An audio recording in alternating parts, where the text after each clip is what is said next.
a very good lesson that we're seeing right now. I told you guys the reason why I don't partake in the beta male proxy race war is for this reason. This highlights how dumb this stuff is. But I've stated many times on this channel, something that will offend people more than, let's say a Teofimo Lopez keeps saying the N-word or whatever, is when somebody is the truth. And we're going through this same process that we've seen with Crawford so many times already, and people are so blind, they don't even realize they're doing the same nonsense they've been doing. It's just a rerun, But first, we got to destroy the resume, check. Secondly, I don't understand this aspect. I really don't. According to everybody, for some reason, Bud is the most beat-up fighter, ever, it seems, in this generation, which is laughable to me. I'll give you an example. In his fight versus Madrimov that he supposedly lost and was so controversial, you know what I'm saying? It was a robbery and all that. He only got 80 punches landed on him. And I always covered these points as well when I was covering the Sean Porters, the Errol Spences, But, a guy like Canelo, now listen, 80 punches by Madrimov, okay? Now, we go over to Canelo Alvarez, and I'm telling you, I've watched this fight, and I was, tracking the punch stats as I was watching the fight. They have Munguia landing total punches 170. You understand? But I know a lot of the times they weren't counting a lot of other punches that Munguia was landing on Canelo Alvarez. This has been the case with guys, like I said, Keith Thurman, Danny Garcia. You'll see these dudes always get beat up. You know what I'm saying? Spence, after the Sean Porter fight, Crawford had a little bit of bruising around his right eye, I believe, versus Madrimov. And you guys even did this with the Ortiz versus Madrimov fight, by the way. Madrimov did land more glove on Ortiz, and Ortiz's face the dude literally looked like he was setting up his Freddy Krueger makeup for Halloween. You know what I'm saying? That's how this dude's face looked at the end of the fight. You guys, again, say it's because he's more fair-skinned and whatever else. If Crawford was white, you would see all the bruises on his face. I may give that one to you because Crawford is about as black as Wesley Snipes in Blade Part 2. But anyhow, that's neither here nor there. You can clearly see there's a huge difference in the amount of punches. Madrimov landed on Ortiz. You know what I'm saying? And what damage that caused to Ortiz, and you can see the amount of damage and swelling that's on Crawford's face, regardless if you play dumb or not, because of Crawford being too dark. But you know what I'm saying? Again, a guy like Munguia, who's a straight up and down fighter, has no movement, is basically Margarito. I'm trying to tell you, landing around 200 punches on your boy Canelo. But we still go with this narrative for some reason that Crawford is the most beat-up fighter in the sport. Even when he has more dominant victories than Canelo Alvarez. And he doesn't come close to losing as many rounds as Canelo Alvarez. I can tell you that right now, guys. This is my Canelo version of delusion already, on display. And also, it just showed you how certain people, they can garner hate, There's this unifying effort for people, and it doesn't matter the race, creed, or color, because a lot of these black channels, again, these people typically, are themed with activism as well. How, black people are downtrodden, but these people, they hate Crawford just as much as anybody else, if not worse than everybody else. I'll go ahead and throw a name out there, Boxing Ego.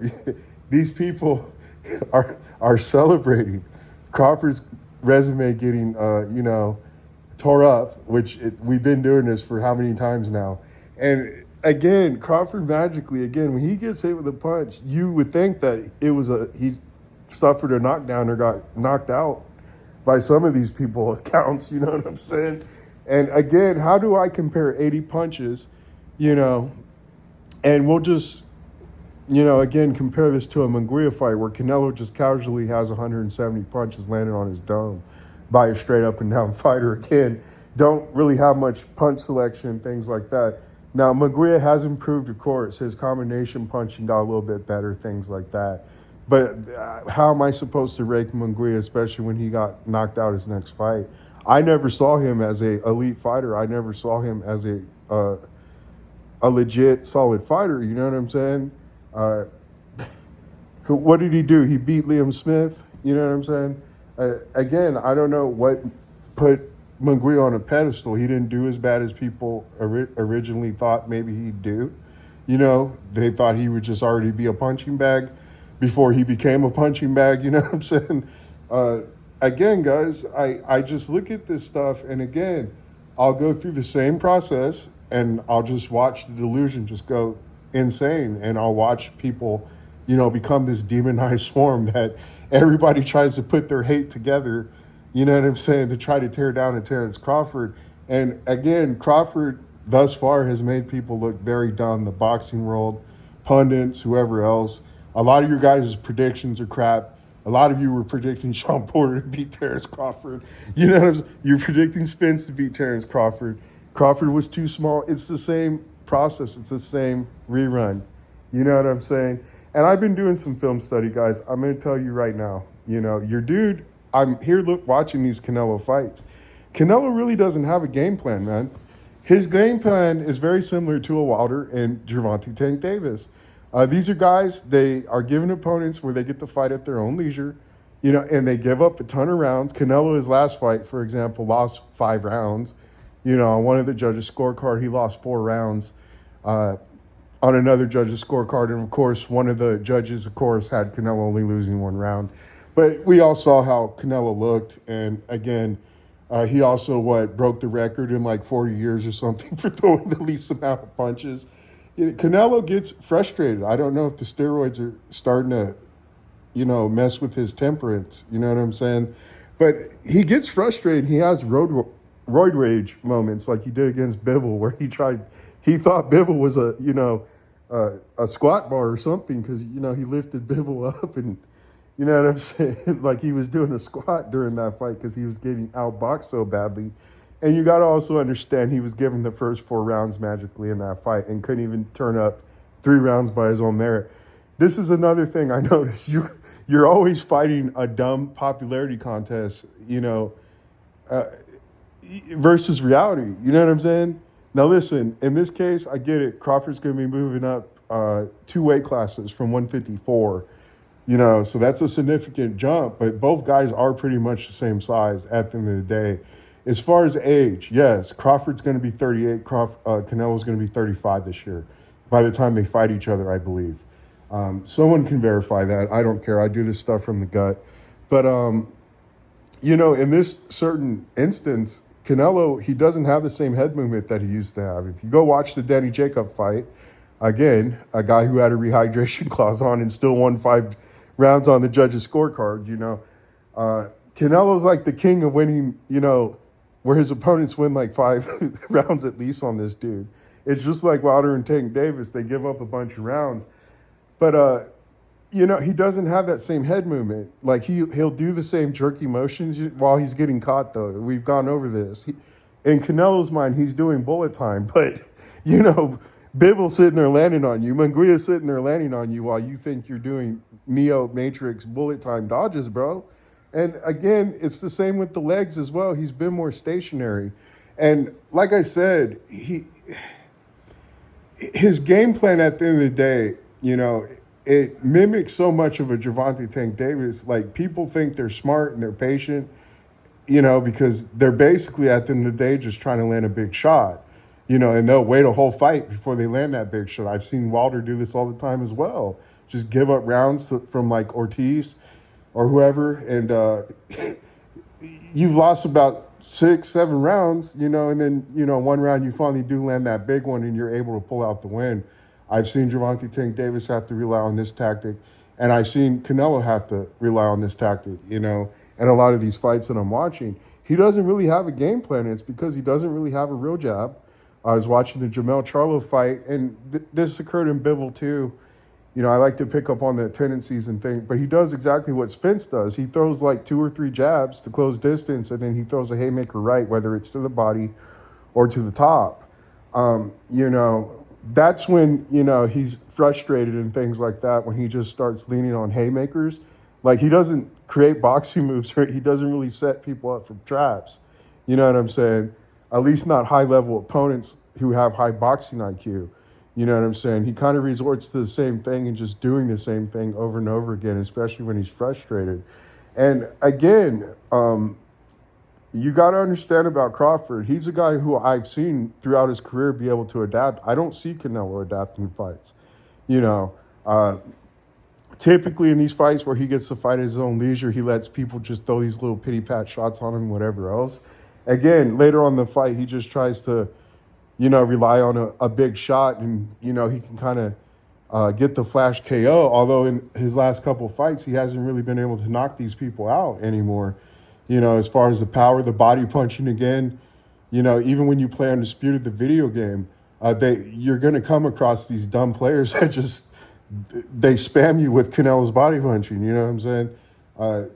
I haven't seen this body punching be all that effective, especially in his past few fights. You know what I'm saying? You would think on a guy like Munguia, a guy like Berlanga, you would be able to utilize that body more and make it lead to a knockout, you know what I'm saying?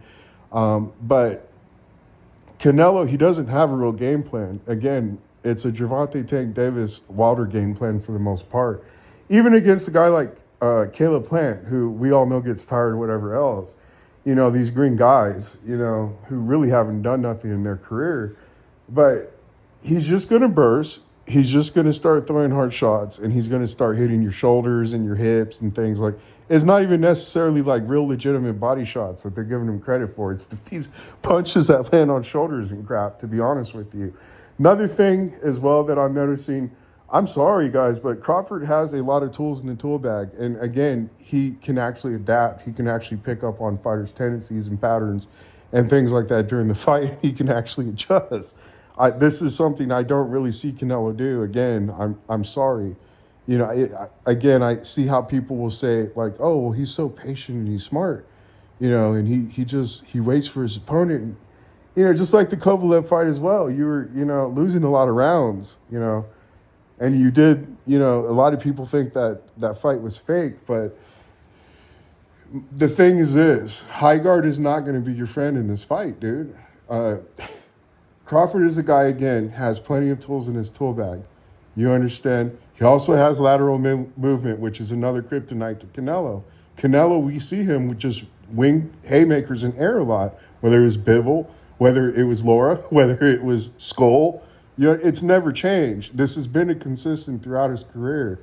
And again, I don't know if the age factor is worse in Canelo's favor or Terrence Crawford. I think Crawford's still good, guys. I didn't see Crawford get 170 punches landed on him by Madrimov, dude. I saw a lot of biased commentary, and I saw a lot of fan fiction going along. You guys, to the point where you thought even Ortiz looked better than Terrence Bud Crawford, but that's cool. You know what I'm saying?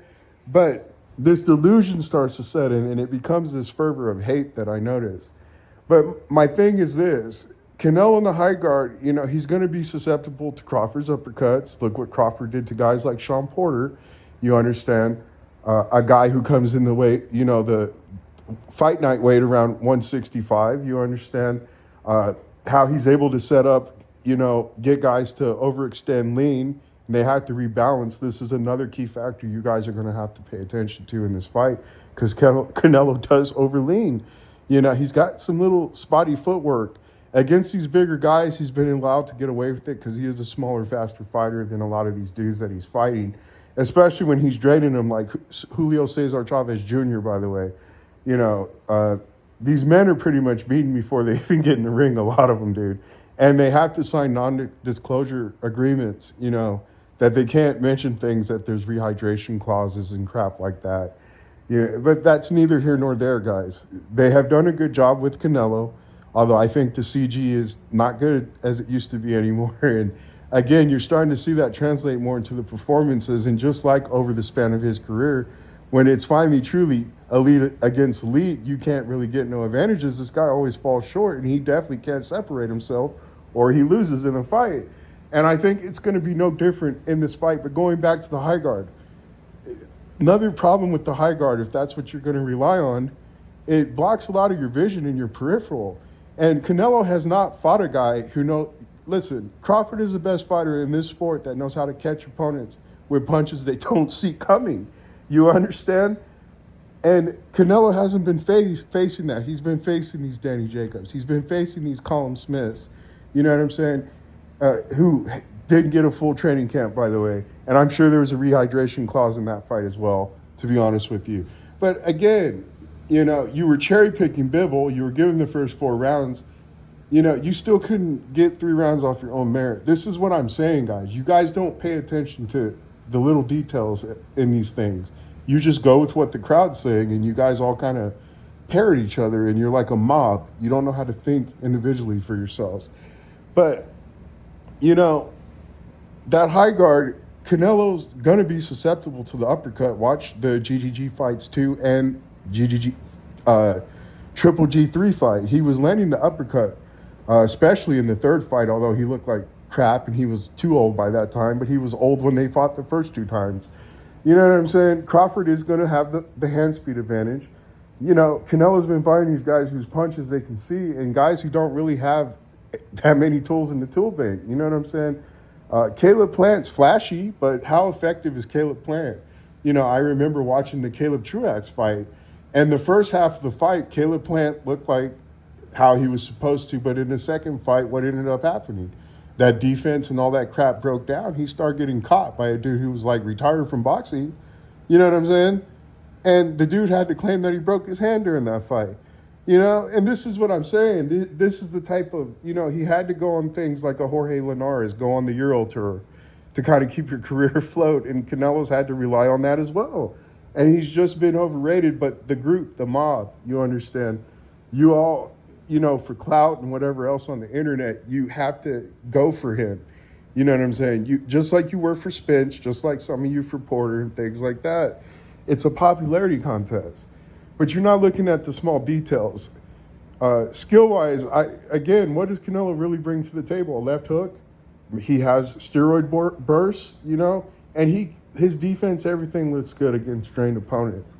You know, but now that stuff is wearing off. You know what I'm saying? The CG, everything else, he don't look that good anymore. I'm sorry, guys. And he's been declining in his past 3 fights. You know, he's only fighting Terrence Crawford because of the money, number one, a thing that you're all claiming Terrence Crawford is only in here for a paycheck. But he's also doing it to avoid a David Benavidez.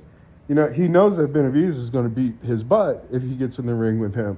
So, yeah, I can still try to poach the what I consider the less risk, you know. This has been Canelo's career. But on top of the delusion, on top of the trying to psych himself up, and you're all trying to form up like Voltron against Crawford again, and he's just going to make you all look stupid again in this fight, you know what I'm saying?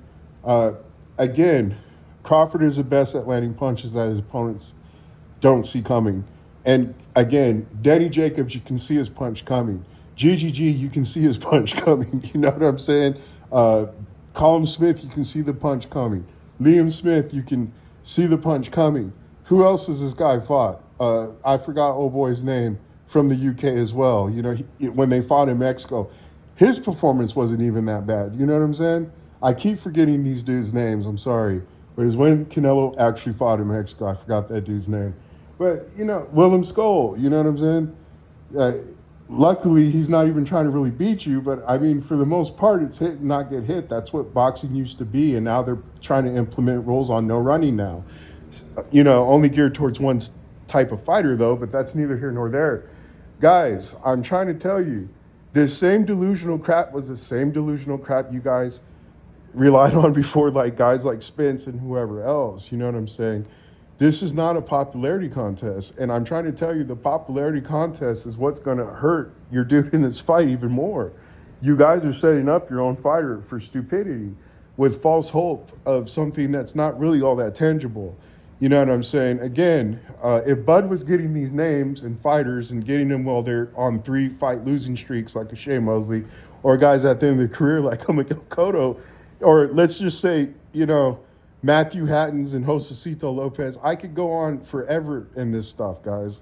I could go on and on and on with this nonsensical, careful, selective matchmaking. You know, it's worked on guys who are green and who are hype jobs, just like the Caleb Plants in the world. But again, when you finally fight a real one, where's all the skill? Where's Where's the game planning? Where's the boxing IQ? Where's the patience then? And we just don't see that, guys. I'm trying to tell you, there's a high probability. I'm trying to tell you, especially if this dude goes with the high guard. Crawford not only is going to win the war with body punching, but he may be the guy who actually actually causes damage and hurts the fighter the most in this fight as well. I was picking decision, but after seeing what I've been seeing now that I've been getting thoroughly into this stuff, Crawford does have high chance. Another thing about Crawford, when Canelo gets into these roid rage moments, you know what I'm saying? Canelo has no choice but to try to throw these haymaker type, shots that you'll see him start to rely on. Because again, he doesn't have a jab. He doesn't really have a true game plan in these fights. But Crawford is a guy that's eventually going to time you, and it's going to be a shot you're not even going to expect, like Kell Brook. That anchor punch that he landed on Brook, Crawford can pull something out like that in this fight. When Canelo wants to roid rage and again burst with haymakers, and again, Crawford's going to challenge him in one of those types of situations. And it's going to be a situation where he doesn't even have to put that much power into it. Canelo's own momentum will add to the shock and to the effect of that punch. And, Floyd Mayweather was mostly defensive-minded. So was Bivol, to be quite honest with you. Bivol likes to throw controlled short shots, in bunches, and he's very good and accurate with that type of stuff. But Crawford, I'm trying to tell you, he's a samurai. His goal is one shot, one kill. You know what I'm saying? And when Canelo keeps doing, let's say, his sequences of jab, jab, jab, and then haymaker right, Crawford's going to be the type of fighter that is going to challenge those type of sequences. And he's going to land something pretty crazy on Canelo. You understand? I don't see Canelo's left hook being a factor in this fight. I know Crawford's going to take that away. I'm sorry. The left hook, especially when Canelo leaves himself open, he opens himself up wide like Van Damme. You know what I'm saying? After a pose, in a cinematic shot, in one of his 80 action movies, Bloodsport or whatever else, Crawford's going to pick up on those little things too and start timing them, especially with something simple like a jab or something like that. But Crawford is going to challenge Canelo at some point, and he's going to time him on roid rage moments and frustration moments that he gets into, against the Bivols, against the Floyds, where he's hitting air, even against Skull. Guys, I don't know, man. I always play this game with people. I see and I try to fill everybody out and I try to warn people. But, you guys are falling into the same traps and into the same pits. He has a size advantage, yes. He's strong. We know he's going to be roided out, yes. But skill renders Canelo pretty much an ineffective fighter. And like I said, he relies on the Gervonta Tank Davis's Deontay Wilder type